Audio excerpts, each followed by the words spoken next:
back sa aking munting kusina. Para po sa mga bago sa aking YouTube channel, ako nga po pala ang inyong nag-iisang Princess Serah! Para po sa ating video for today, ang gagawin ko po ay ang trending na baked samgyupsal. Hirap na ako i-pronounce. Baked samgyupsal.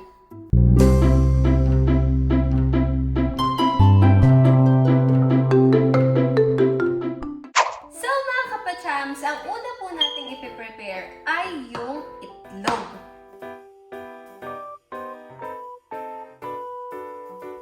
Gagamit po ako dito ng 3 eggs. 1, 2, 3. 3 eggs.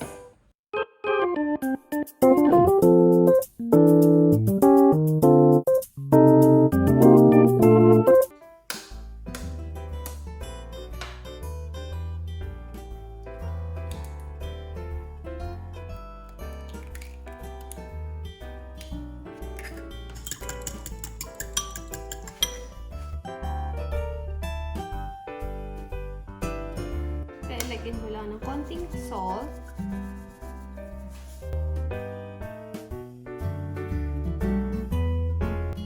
Milk.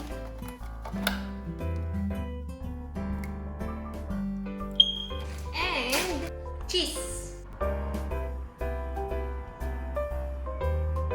Naglalagay nga pala ako ng cheese sa egg ko. Kasi gusto ko na creamy siya.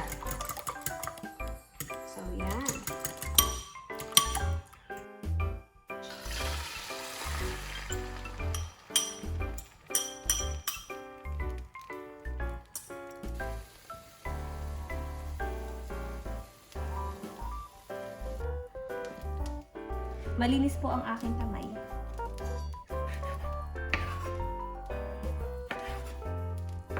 Ayan.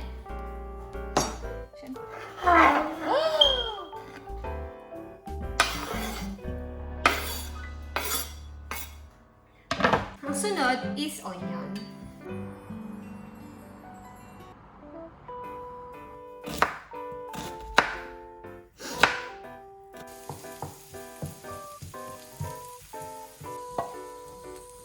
Tapon.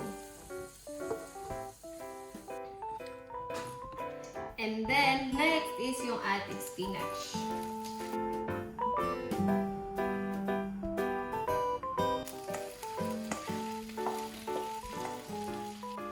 So, ngayon guys, okay na yung spinach natin. Sasalin na din natin siya. And, yung pang-apat, dami nating pina-fry, no? Yung pang-apat na ipa-fry natin is yung ating enoki mushrooms.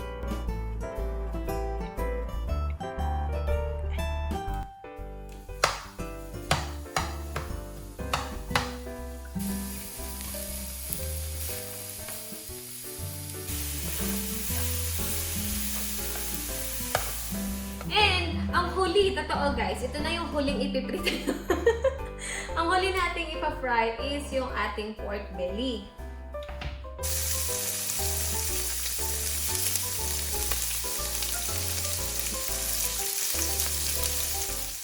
So ngayon guys, habang pina-fry natin yung pork, syempre kailangan natin mag-save ng time and effort. So habang naka-fry siya dito, gagawin natin naman dito sa station na to yung sweet chili sauce o sweet chili paste.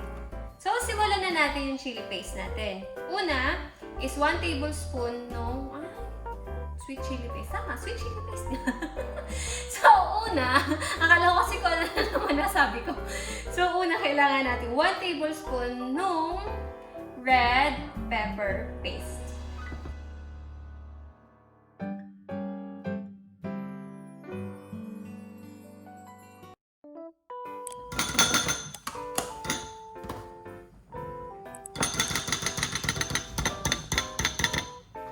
Lumabas. Ito na naman tayo sa bawal lumabas. Pwede ngang lumabas.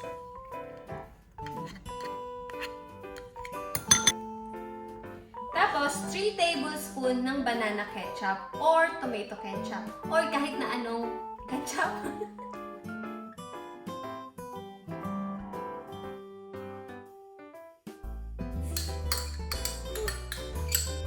Tapos, 2 tablespoon ng honey.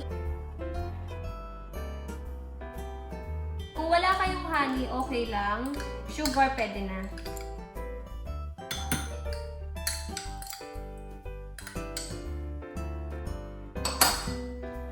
One tablespoon soy sauce.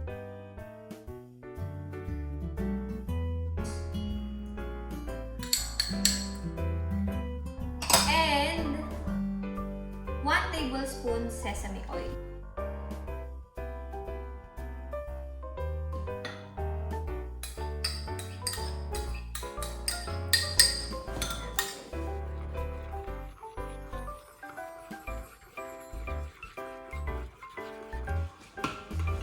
Tapos, set aside nyo lang siya kasi mamaya pa natin siya gagamitin. Okay?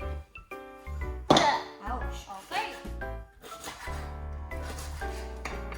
Pawis na pawis ako mga kapachams kasi puro prito yung ginawa ko.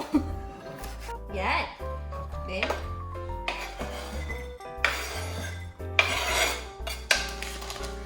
so this time, ang ipe-prepare naman natin is yung ating kimchi rice. So, kimchi!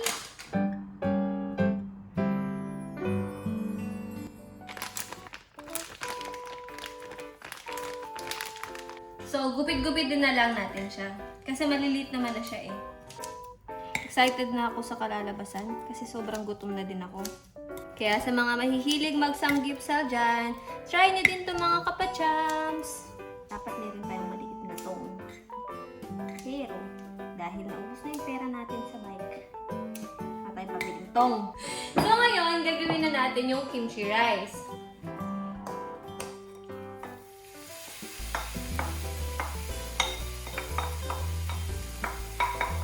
Lagay natin yung rice.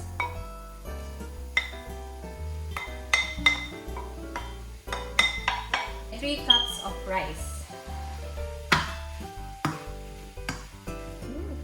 Bango.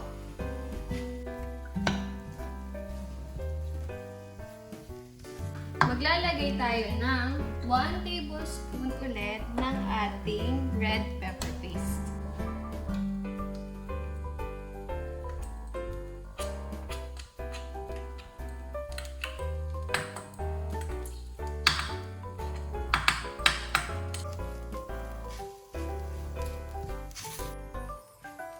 Make sure guys na nahalo nyo siya ng mabuti para hindi magbuo-buo yung red pepper paste natin.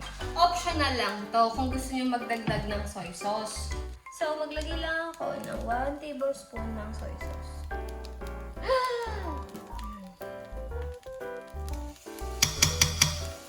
Hindi kasi non-sticky tong pan ko eh.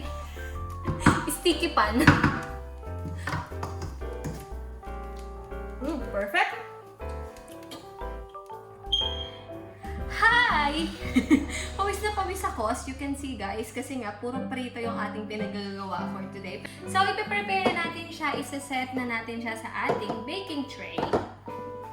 So, umpisahan natin siya sa kimchi rice.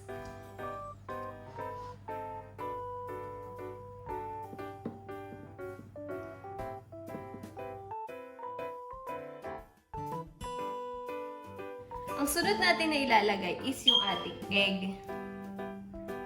Yan.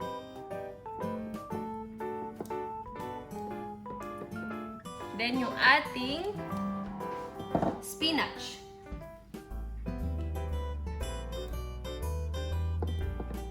After nito, lagyan na natin yung ating enoki mushrooms.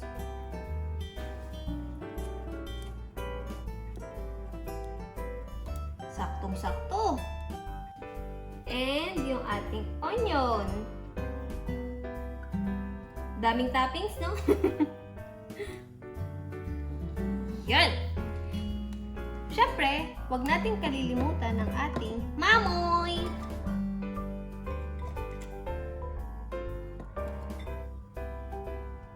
Yee! Almost done! Yay! nilalagay ko is yung ating sweet chili paste.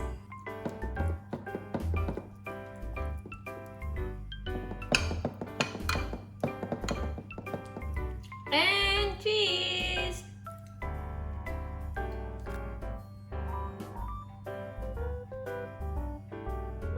Oops! Matapon. Ayan. So, mga kapachams, mag-preheat na tayo ng ating oven. So, i-bake natin ang ating samgyupsal for 10 minutes at 200 degrees Celsius. Okay. Isag ko ng konti. Okay. And, maglinis muna tayo sa sobrang dami nating kalat habang hinihintay natin siyang maluto. As you can see, ito ang mga tinatago kong kalat. A few moments later. So, hi guys! Nakapagligpit na ako ng ating mga kalat. So, tapos na rin ang ating baked samgyupsal and this is it. Ito na ang pinakahihintay nating part ng ating pagluluto. Ang ating tikiman time! Tara na, tikman na natin siya!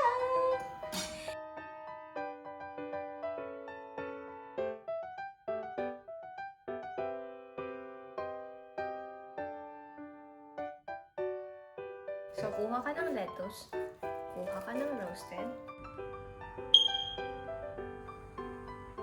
Roasted nori.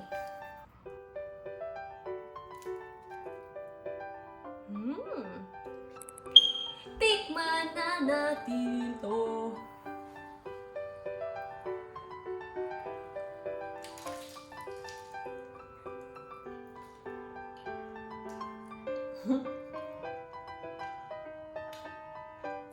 Sarap! Panalo! Promise guys, walang halong biro. Harap. Sayang.